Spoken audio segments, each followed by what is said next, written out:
जो है घासों से जब नोच नाच के खाते थे, और उसमें जब घास नोचे तो इतना बड़ा भैया गांजा निकला, समझा नहीं। और जो खाए का है तो नंबर 1 का। चलिए आज इतिहास के बारे में आप लोग पढ़ाएंगे। इतिहास क्या है?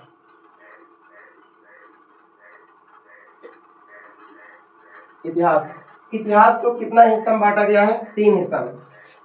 एक प्राक-ऐतिहासिक काल होता है, प्राक-ऐतिहासिक काल, एक आद्य-ऐतिहासिक काल होता है और एक ऐतिहासिक काल होता है। क्या होता है? ऐतिहासिक काल। ऐतिहासिक काल, प्राक ऐतिहासिक काल को प्री हिस्ट्री कह सकते हो, प्री हिस्ट्री। और आद्य ऐतिहासिक काल को प्रोटो हिस्ट्री, और ऐतिहासिक काल को हिस्टोरिकल। हम ऐतिहासिक काल का परिभाषा समझ लेते हैं।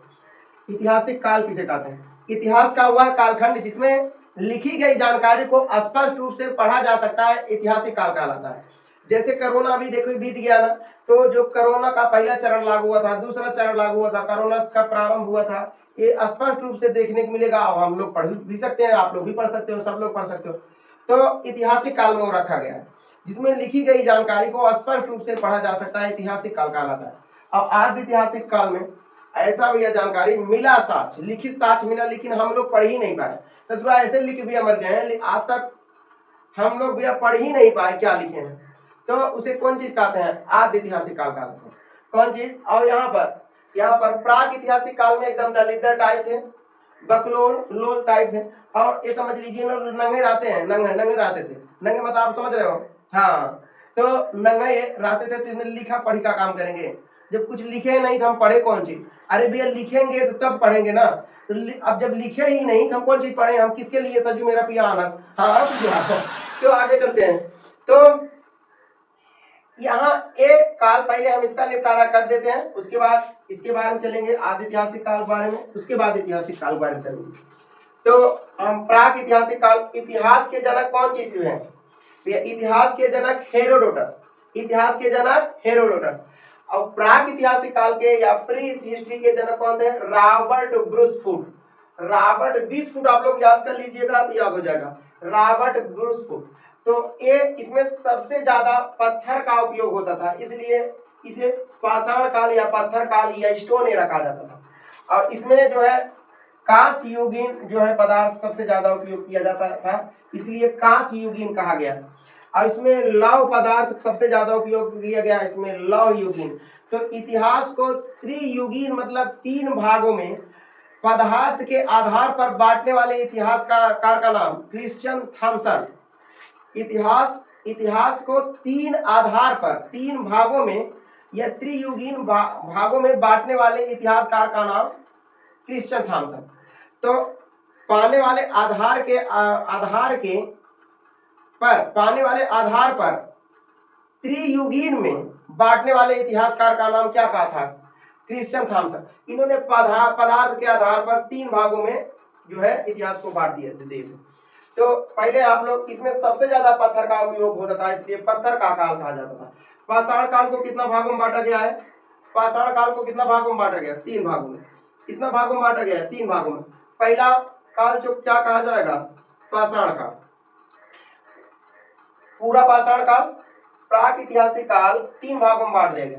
इसमें जो एकदम बकलोल टाइम थे पूरा पाषाण, उससे थोड़ा जो बीच में थे मध्य पाषाण काल, जो थोड़ा जानकार हो गए थे, जैसे इस क्लासरूम में देख लीजिए, इसमें जो सबसे ज्यादा अधिक तेज बच्चा तो फर्स्ट में हो गया। जो बीच में है उसे मध्य में रख दिए, जो एकदम बकलोल टाइप थे उसे पूरा पाषाण काल रख दिए, और नव पाषाण काल में जो थोड़ा समझदार थे उसे रख दिए। तो हम पहले पूरा पाषाण काल के बारे में समझ लेते हैं। पूरा पाषाण काल क्या है? पूरा पाषाण काल क्या है? पूरा पाषाण काल, और उसके बाद एक है मध्य पाषाण काल। कौन सी? मध्य पाषाण काल। और एक है उत्तर पाषाण काल या नव पाषाण काल। ठीक, उत्तर या नव पाषाण काल कह सकते हो, नव पाषाण काल कह सकते हो। और एक है ताम्र पाषाण काल, इसमें जो है तांबे के साथ साथ पत्थर उपयोग कर दिए, ताम्र पाषाण काल हो गया। पहले जो है पत्थर का इसे डंडा बनाते थे, बहुत वजन पड़ता था, फेंकने में दिक्कत होता था, तो पत्थर उसमें जो है तांबा पा गए, तांबा का लाठी बना दिए, उसके मुखड़वा पे थुथुनवा में उसमें थोड़ा सा पत्थर लगा दिए नोकीले टाइप, तो मारते थे, शिकार करने में आसान होता था। तो इसमें ताम्र पाषाण, तांबे के साथ साथ पत्थर उपयोग कर दिया गया था, इसलिए ताम्र पाषाण काल कहा गया। ताम्र पाषाण काल कहा गया। क्या? ताम्र पाषाण काल कहा गया। ताम्र पाषाण काल कहा गया। तो अब पहले हम पूरा पाषाण काल के बारे में निपटा लेते हैं। पूरा पाषाण, सबसे ज्यादा अगर मनुष्य जो है समय बिताए थे वो भी पूरा पाषाण काल में। सबसे पहले मनुष्य कहाँ आए थे? तो अफ्रीका में। क्रेडल ऑफ द मैन, मतलब मनुष्य का पालना क्या कहा जाता है? अफ्रीका। तो क्या अफ्रीका मनुष्य सभ्य थे? नहीं से थे, उसमें कुछ खा जाते थे। समझ में आया कि नहीं? अब चलिए यहाँ पर देखिए, तो पूरा पाषाण काल कब से कब चला था? पूरा पाषाण काल जो था 25 लाख ईसा पूर्व से, 25 लाख ईसा पूर्व से जो है कितना साल तक? 12,000 ईसा पूर्व तक चला था। 12,000 ईसा पूर्व तक चला था।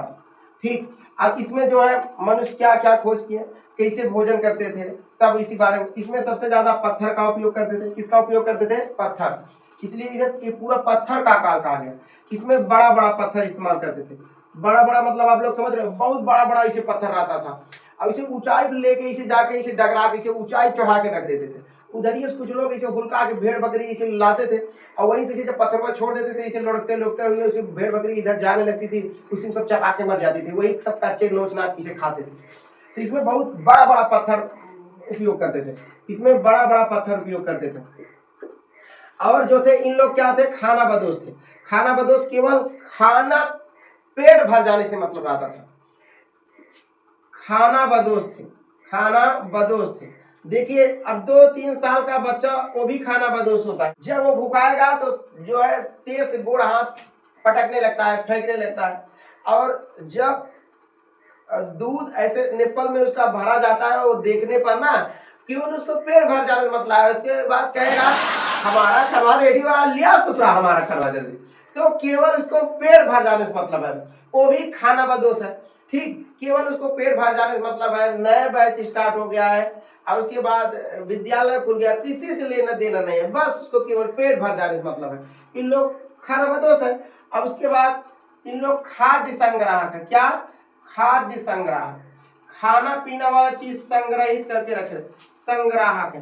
खाद्य संग्राहक है, खाना पीना जो है इन लोग सामग्री। और इसी में भी क्या खोज कर दिए इन लोग? आग। इसी में क्या खोज कर दिए? आग का आविष्कार खोज कर दिए, आग का। इसी में किसका खोज कर दिए? आग का। सबसे इंपॉर्टेंट चीज क्या खोज हो गया? आग।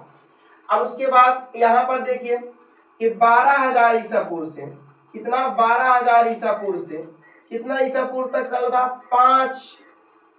12,000 ईसा पूर्व से 5,000 ईसा पूर्व तक चला था।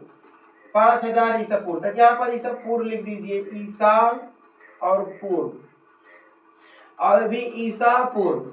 समझ में आया? अब यहाँ पर अंत्योष्टि का खोज कर दिए। अंत्योष्टि मतलब आप लोग जानते हो, अंत्योष्टि। अंत्योष्टि मतलब दाह संस्कार, और ये माइक्रोलीथ कहा जाता है। माइक्रोलीथ कहा जाता है। माइक्रोलीथ मतलब इसमें छोटा छोटा पत्थर इस्तेमाल करने लगे और इसमें दाह संस्कार करना सीख लिए।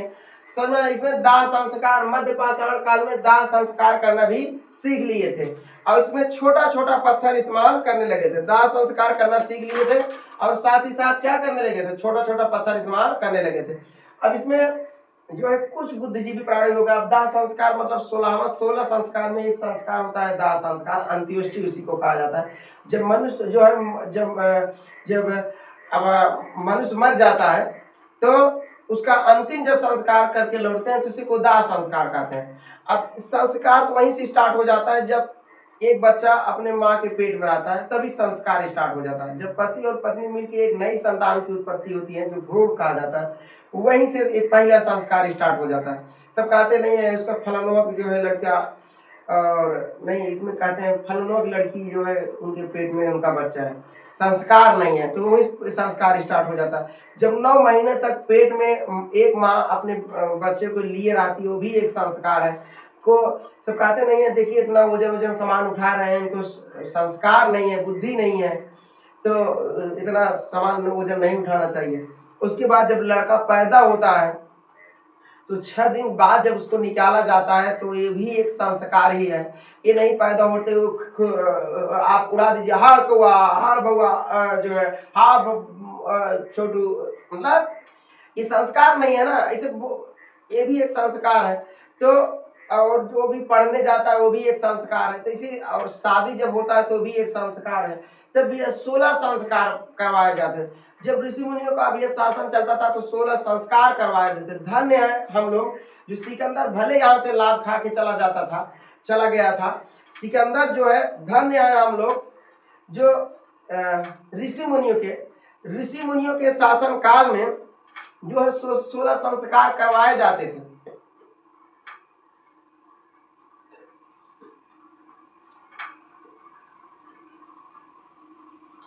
देखिए अंदर 16 संस्कार करवाए जाते थे। जब शादी भी एक संस्कार ही है। और उसके बाद देखिए ऋषि मुनियों के जब शासन काल में जब 16 संस्कार करवाए जाते थे। धन्य है हम लोग जो सिकंदर, एक शादी भी एक संस्कार ही है। तो इसे 16 संस्कार होता है। आज भी हम लोग धीरे धीरे जो है संस्कार का नाम भी भूलते चले जा रहे हैं। 16 संस्कार किसी को नाम भी नहीं याद होगा। लेकिन ऋषि मुनियों के शासन काल में यहाँ पर जो है ऋषि मुनियों के द्वारा 16 संस्कार करवाए जाते थे। भले सिकंदर लात खा के चला गया था लेकिन जो है वहां पर 16 संस्कार लाया था। नहीं, तो ये भी शादी भी एक संस्कार है। तो 16 संस्कार होता है। 16 संस्कार में केवल एक संस्कार खाली जानकारी था, वो भी दाह संस्कार करना और पत्थर जो है छोटा छोटा इस्तेमाल करने लगे थे। और यहाँ पर उत्तर पाषाण काल में अर्थात नव पाषाण काल में यही सब स्टार्ट बढ़िया से आप लोग सीखने को मिलेगा कि 5000 ईसा पूर्व से स्टार्ट था। कितना हजार? 5000 ईसा पूर्व से स्टार्ट था। और कितना हजार ईसा पूर्व तक चला था? ईसा पूर्व से स्टार्ट था 3000 ईसा पूर्व तक चला था। 3000 ईसा पूर्व तक चला था। 3000 ईसा पूर्व तक चला था। अब इसमें जो है 2 खाना बदोश के बीच मार हो गया और वो भी अलग जगह हो गया। अब इसी के बारे में बता रहे ताम्र पाषाण काल बारे में इधर बना दे रहे हैं। अब इसी में 2 खाना बदोश के बीच क्या हो गया? मार हो गया। इसी में 2 खाना बदोश के बीच भी मार हो गया। और वो भी कहाँ मार हो गया भैया? अलग ही जगह मार हो गया। अब 2 खाना बदोश के बीच जब मार हुआ ना तो भैया उन लोग मार के इसी जगह यहाँ पर मध्य एशिया में 2 खाना बदोश के बीच नव पाषाण काल बारे में पढ़ेंगे। किसके बारे में? नव पाषाण काल या उत्तर पाषाण काल बारे में बता रहे। 5000 से 3000 ईसा पूर्व तक ये चला था। जब 2 खाना बदोश के बीच मध्य एशिया मार हो गए। मध्य एशिया में भी हम मार के खाना बदोश के बीच कुछ खाना बदोश जो कमजोर पड़ गए भेज दिए। और वहां कहाँ आ गए भैया?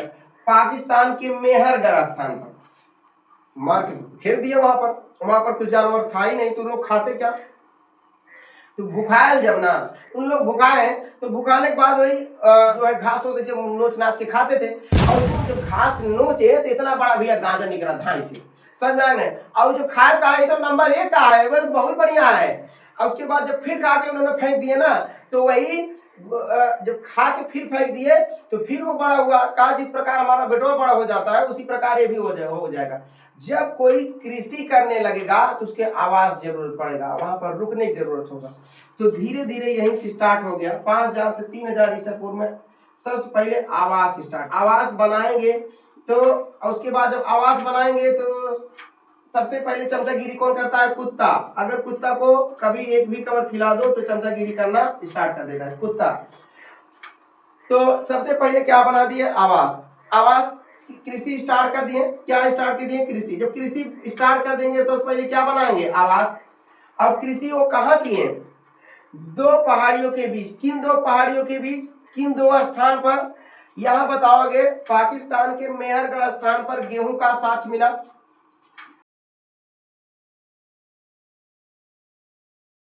और उसके बाद जौ भी मिला। क्या मिला? जौ। पाकिस्तान के मेहरगढ़ स्थान पर गेहूं और जौ का साक्ष्य मिला। किसका साक्ष्य मिला? गेहूं और जौ के। ये पूछा जाएगा किन 2 पहाड़ियों के बीच मिला था?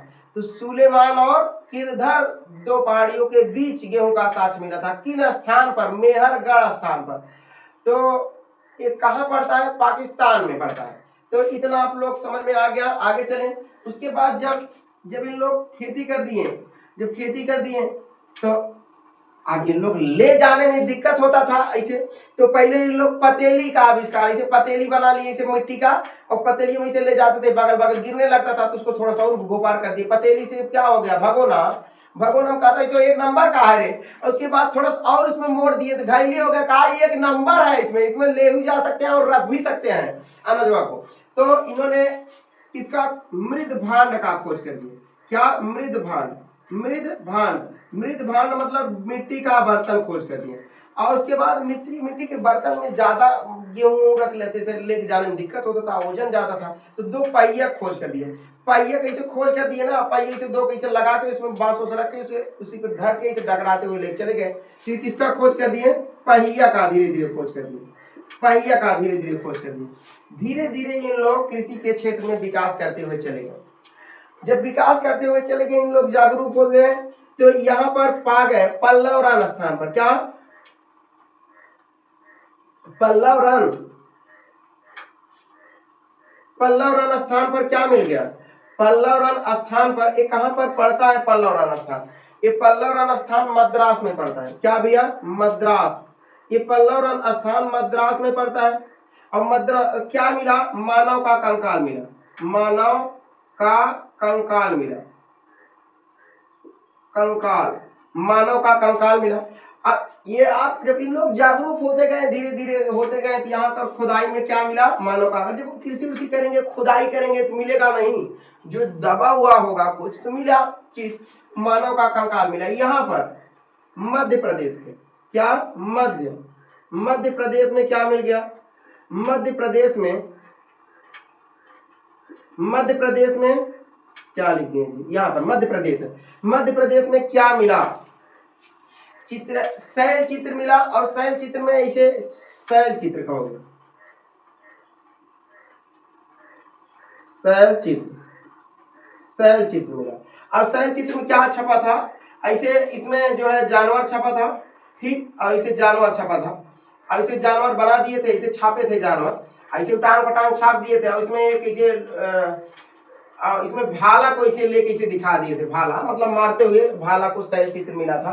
तो चित्रकारी बहुत पहले से स्टार्ट था, जब पूरा पाषाण काल में थे तभी से यहाँ पर नव पाषाण काल में चित्रकारी का धीरे धीरे साक्ष्य मिलना स्टार्ट हो गया था। इन लोग काफी जागरूक हो चुके थे। और उसके बाद यहाँ पर मिला। और यहाँ पर जम्मू कश्मीर में क्या मिल गया? खुदाई समय में क्या मिल गया? जब उन लोग खेती करते थे, खुदाई उदाई करते थे, तो उन लोग मिला, ठीक। यहाँ पर जम्मू कश्मीर में क्या मिला? मानव के साथ क्या मिला? जम्मू कश्मीर में क्या मिला? मानव के साथ साथ कुत्ता भी दफनाने का साक्ष्य मिला। मानव के साथ कुत्ता दफनाए हुआ का शव मिला, कुत्ता दफनाने का शव मिला, कुत्ता दफनाने का शव मिला, शव मतलब लाश मिला, ठीक, मतलब समझ गए आप लोग। अब यहाँ पर कोल्डीवा में चावल का साक्ष्य मिला। क्या मिला? कोल्डीवा में क्या मिला? चावल का साक्ष्य मिला। क्या भैया मिल गया? चावल का साक्ष्य मिला, चावल का साक्ष्य मिला। ये भीमबेटका मध्य प्रदेश में शैल चित्र मिला। ये मध्य प्रदेश किस जिला में है? रायसेन जिला। किस पहाड़ी? विंध्याचल पहाड़ी। ये सब जानना जरूरी है। ये कौन से जिला में है? कौन से? रायसेन जिला, रायसेन जिला, रायसेन जिला। कौन से पहाड़ी? विंध्याचल पहाड़ी, विंध्याचल पर्वत पर मिला था, ठीक। मध्य प्रदेश के किस जिले में मिला था? रायसेन जिले में। कौन से, कहां पर मिला था? भीमबेटका में मिला था भैया। कौन चीज? भीमबेटका, लिख दे रहे हैं, भीमबेटका में मिला था। देखिए, मध्य प्रदेश के रायसेन जिला में भीमबेटका स्थान पर, यहाँ पर मध्य प्रदेश है, यहाँ पर मध्य प्रदेश है, मध्य प्रदेश के यहाँ पर मध्य प्रदेश है। यहाँ पर जो है पल्लवरन स्थान है, ये मद्रास में पड़ता है। यहाँ पर इलाहाबाद में कोल्डीवा में चावल का साक्ष्य मिला। जम्मू कश्मीर में जो है मानव के साथ कुत्ते के दफनाया हुआ शव मिला, शव मतलब लाश मिला, ठीक। तो ये सब मिला। और उसके बाद ताम्र पाषाण काल बारे में थोड़ा चर्चा कर लेते हैं। किसके बारे में? ताम्र पाषाण काल। ताम्र पाषाण काल, पाषाण काल। ताम्र पाषाण काल में क्या मिला था? इसमें तांबे के साथ साथ क्या? तांबे के साथ साथ पत्थर का इस्तेमाल किया गया था, क्योंकि ऐसे ऐसे लाठी टाइप जैसे बना लिए तांबा का, और उसी को मुंह में धोधड़वा में उसको क्या लगा दिए? पत्थर नोकीला, और इसे फेंकते थे, और फेंकते थे किसका? शिकार करने में उसके उपयोग में लाते थे। तो इसलिए ताम्र पाषाण, तांबे के साथ साथ पत्थर जो है ताम्र पाषाण, तांबे के साथ साथ पत्थर का इस्तेमाल करने लगे, इसलिए ताम्र पाषाण कहा गया। ये लगभग समाप्त हुआ। इतना आप लोग जानकारी ले लीजिए। उसके बाद अगला हम वीडियो में आप लोग फिर बता देंगे आदि ऐतिहासिक काल, उसके बाद ऐतिहासिक काल। ठीक, आप लोग एक प्रारंभ में हिस्ट्री है, तो अभी धीरे धीरे धीरे धीरे एडजस्ट होता जाएगा। ये आप लोग मत समझिए नहीं आएगा, सब आप लोग इसे क्रम वाइज आप कहानी तरह आप लोग पढ़ोगे, इसे धड़ धड़ याद होता चला जाएगा। और कहानी तरह अगर नहीं पढ़ोगे तो आपको ऊपर महसूस होने लगेगा इतिहास नहीं, याद ही नहीं होगा। तो आज के लिए ये करें।